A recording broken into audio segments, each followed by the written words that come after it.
పేరుకి కానీ నాకు మా నాన్నలాగా మా అన్నయ్య.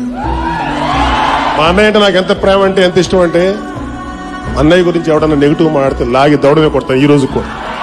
కానీ అంటే మీకు తెలియాలి, ఇప్పుడు చెప్పలే ఈ మాట, ఇప్పుడు చెప్తున్నాను.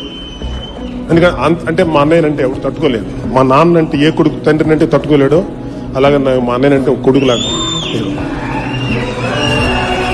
ఈ రోజు కూడా నేను షూటింగ్కి వెళ్తే మా అన్నయ్య ఇప్పుడు కూడా, అరే ఏం తిన్నావు నా బాబు, చరణ్ బాబు నడుతాడో లేదో నాకు తెలియదు, బన్నీ నడుతాడో మాకు కొడుకు నడుతాడో నాకు తెలియదు. ఎరా నువ్వు తిన్నావు, నాకే నవ్వుతుంది, ఏంటి అన్నయ్య నడుతాడేంటి చిన్నపిల్లలు అన్నట్టు. అంటే ఆ అడగటం, ఆయన అడుగుతుంటే ఎంత ఎంజాయ్ చేస్తానో ఆయనకి ఎప్పుడు తెలియదు, అంత ఎంజాయ్ చేస్తాను. ఆయన రాయిని క్లీన్ చేసుకుంటా, ముళ్ళుని క్లీన్ చేసుకుంటా ఒక వేసాడు హైవే, 100 feet 4 lane రోడ్ వేశాడు నడుచుకుంటా. ఎన్ని కష్టాలు పడ్డాడో మాకు తెలుసు, ఎన్ని రాత్రులు దెబ్బలతో వచ్చాడో మేము చూసాం, ఎన్ని రాత్రులు నిద్రలేని రాత్రులు గడిపాడో మాకు తెలుసు, ఎంత లోపల పెయిన్ నుండి కూడా నవ్వుతూ తీసుకున్నాడో మాకు తెలుసు.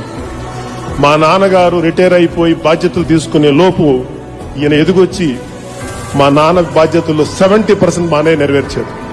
ఇంతకన్నా ఒక కొడుకు గొప్పతనం.